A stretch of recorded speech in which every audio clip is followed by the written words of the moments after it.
नमस्ते सदा वत्सले मातृभूमि, जय हिंद दोस्तों। मैं किशन आप सबका स्वागत करता हूं। शुरू करते हैं आज के डिफेंस समाचारों को। बढ़ते बड़े डिफेंस अपडेट की तरफ। दोस्तों, भारतीय नौसेना का प्लान काफी आगे तक का है और भारतीय नौसेना जानती है कि चाइना लगातार हावी हो रहा है हिंद महासागर क्षेत्र में।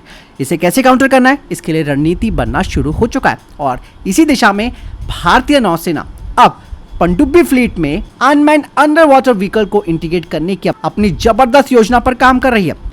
और ये जो ऑटोनॉमस अंडर वाटर ड्रोन होंगे, जो कि टॉर्पीडो ट्यूब से लॉन्च करने और उन्हीं के जरिए रिकवर करने में सक्षम होंगे, जिससे भारतीय नौसेना की अंडर वाटर क्षमताओं में जबरदस्त तरीके से बढ़ोतरी होगी। दरअसल दोस्तों, दूसरी तरफ डीआरडीओ भी इसी तरीके की एक परियोजना शुरू कर चुका है। हालांकि वो भी नौसेना के लिए ये सब बना रहा है, लेकिन अब प्राइवेट सेक्टर की इंडस्ट्रीज भी इस क्षेत्र में आ चुकी है। तो दोनों में अब एक तरीके से कंपटीशन है कि किसका अनक्रूड अंडर वाटर व्हीकल बेहतर होगा। जहां तक भारतीय स्टार्टअप्स की बात की जाए तो पुणे में स्थित भारतीय डिफेंस स्टार्टअप एक नई अवधारणा पर काम कर रही है, जिसे हवाई मिशन करने के लिए पनडुब्बी से तैनात किया जा सकता है। डीआरडीओ के टेक्नोलॉजी डेवलपमेंट फंड के जरिए सागर डिफेंस इंजीनियरिंग प्राइवेट लिमिटेड भी अपना पूरी तरीके का सपोर्ट कर रही है इस प्रोजेक्ट में, जो कि स्वदेशी रक्षा क्षमताओं को जबरदस्त तरीके से बढ़ाएगा। जहां तक दोस्तों under water launch unmanned aerial vehicle की बात है, ये पानी के नीचे के प्लेटफॉर्म है जो कि हवाई निगरानी और सर्विलांस अभियानों में जबरदस्त तरीके की क्रांति लाने वाले हैं और ये समुद्र के नीचे के क्षेत्र में काफी बेहतर साबित होंगे और साथ ही साथ ऑफेंसिव ऑपरेशन में भी इनका इस्तेमाल किया जाएगा। और दोस्तों, भारत का फोकस चाइना है, इसीलिए ये काम बहुत तेजी से चल रहा है। बढ़ते नेक्स्ट अपडेट की तरफ। दोस्तों, डीआरडीओ का जो नेक्स्ट जनरेशन का विरूपाक्ष रडार है, उसके लिए अब डीआरडीओ ने इसके प्रोडक्शन पार्टनर की पहचान करने की प्रक्रिया शुरू कर दी है और ये अत्याधुनिक प्रणाली जो है वो भारत के सुखोई 30 एफकेआई फाइटर जेट की क्षमताओं को जबरदस्त तरीके से बढ़ाएगी और साथ ही साथ ये रशियन निर्मित N011 एम्बार्स पैंथर रडार की जगह लेगी। विरूपाक्ष रडार स्वदेशी डिफेंस टेक्नोलॉजी में एक महत्वपूर्ण छलांग का प्रतिनिधित्व करता है।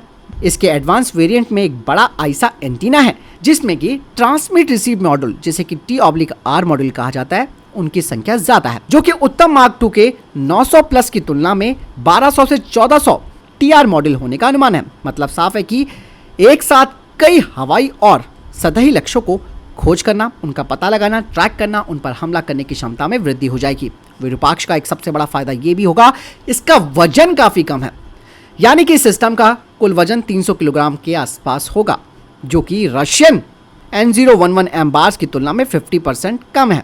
और वजन की कमी सुखोई 30 एमकेआई के लिए एक हल्के नोज कोन में तब्दील हो जाती है, जो कि इसकी गतिशीलता में सुधार करेगी। जहां तक बात करते हैं रशिया के N011 एम्बार्स की, तो इसकी 140 किलोमीटर की हेड ऑन सर्च रेंज है, जबकि इसकी तुलना में विरूपाक्ष 1.7 गुना वृद्धि प्रदान करता है। ये सुपर सुखोई को दुश्मन के फाइटर जेट के beyond visual range air to air missile यानी कि BWRAM इंगेजमेंट जोन से बाहर रहने की अनुमति देता है, जो कि एक महत्वपूर्ण फर्स्ट स्ट्राइक एडवांटेज प्रदान करता है। साथ ही साथ विरूपाक्ष में advance electronic counter measures technology भी शामिल है, यानी कि सुपर सुखोई के साथ विरूपाक्ष रडार का इंटीग्रेशन भारत के रक्षा क्षेत्र में न केवल आत्मनिर्भरता को बढ़ावा देता है, बल्कि भारत के लिए ये स्वदेशी तकनीक अपने फाइटर जेट्स को एक महत्वपूर्ण टेक्टिकल बढ़त भी प्रदान करेगी।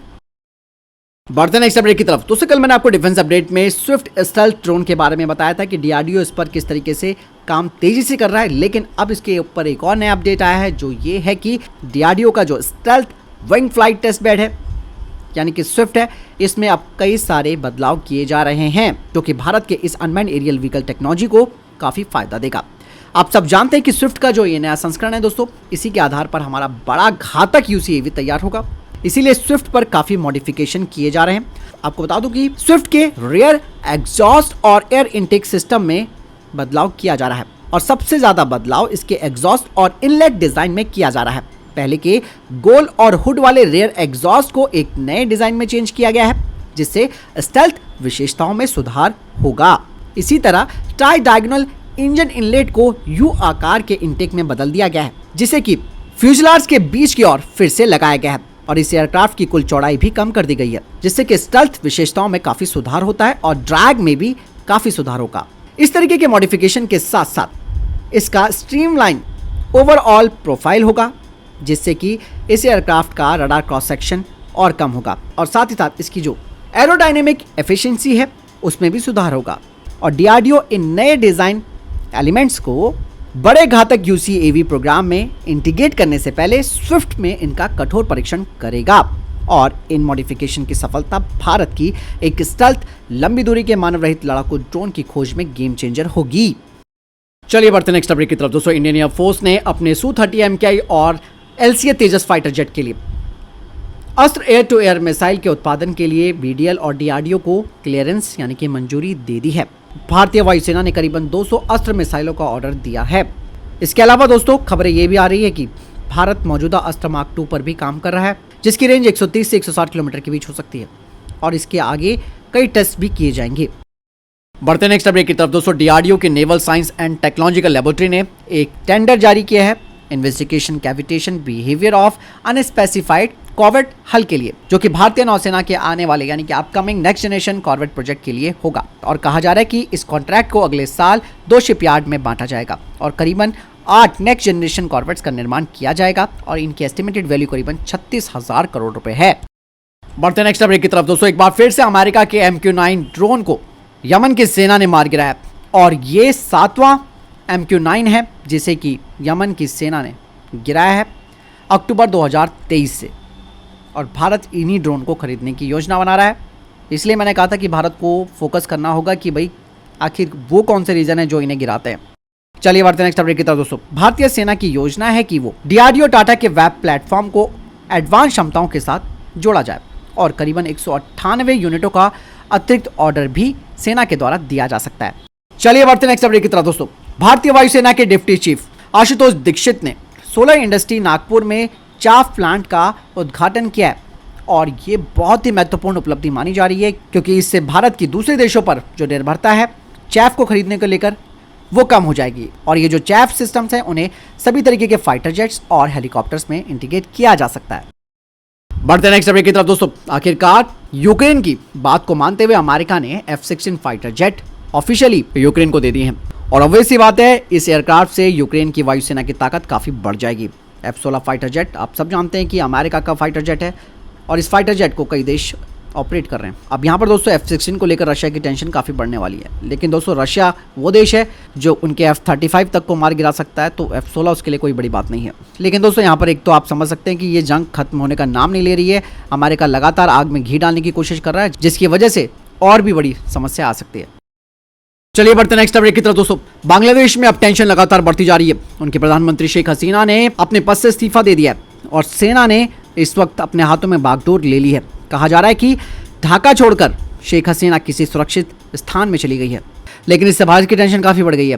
दूसरी तरफ BSF को अलर्ट मोड पर डाल दिया गया है। BSF ने भारत बांग्लादेश बॉर्डर पर अपनी जितनी भी यूनिटें हैं उन सबको हाई अलर्ट पर रखा है और साथ ही साथ भारत सरकार ने एक नई ट्रैवल एडवाइजरी भी जारी कर दी है। लगातार दोस्तों बांग्लादेश में हिंसा हो रही थी और काफी टाइम से आप सबने सोशल मीडिया पर इनके वीडियोस भी देखे थे, लेकिन दोस्तों ये मामला इतना अधिक बढ़ गया कि सीधे सीधे प्रदर्शनकारी शेख हसीना के आवास में भी पहुंच गए। जहाँ पे एक बात और कही जा रही है कि शेख हसीना का भविष्य तो उसी दिन तय हो गया था जब उन्हें पूर्वी यानी कि ईस्टर्न तिमोर की तर्ज पर भारत के पूर्व में एक ईसाई राष्ट्र बनाने की संयुक्त राष्ट्र अमेरिका की साजिश को लीक कर दिया था। तो आप देखिए दोस्तों अमेरिका की प्लानिंग कहाँ से कहाँ पहुँच रही है और हालांकि यहाँ पर पाकिस्तान का रोल तो है, लेकिन इस पूरी प्लानिंग के पीछे US भी हो सकता है। चलिए बढ़ते नेक्स्ट अपडेट की तरफ। दोस्तों, रशिया ने अब ईरान को कुछ हथियार मुहैया कराए हैं और इसके लिए बाकायदा रशिया का एक IL-76TD कार्गो विमान तेहरान के हवाई अड्डे पर भी उतरा है। अब कहा यह जा रहा है कि शायद एक बड़े हथियारों की ट्रांसपोर्ट की गई है इस एयरक्राफ्ट के जरिए। हालांकि रशिया और ईरान का संबंध कोई नया नहीं है। आप सब जानते हैं कि ईरान के शाही ड्रोन का इस्तेमाल रशिया ने किया है यूक्रेन के ऊपर और साथ ही साथ उस टाइम Su-35 फाइटर जेट की खरीद की बात भी ईरान की तरफ से की जा रही थी। अब दुनिया में हाल बिल्कुल बेहाल होते जा रहे हैं दोस्तों। समझ नहीं आ रहा कि कहीं ये जंग किसी विश्व युद्ध का रूप ना ले ले। फिर आपको क्या लगता है कमेंट सेक्शन में लिखकर जरूर बताइएगा। तो ये था अभी तक के टॉप डिफेंस अपडेट। वीडियो के सामने कोई प्रश्न जवाब है आपको कोई सवाल है कमेंट सेक्शन में लिखकर जरूर पूछ सकते हैं। वीडियो को लाइक और शेयर जरूर कीजिएगा। जय हिंद, वंदे मातरम।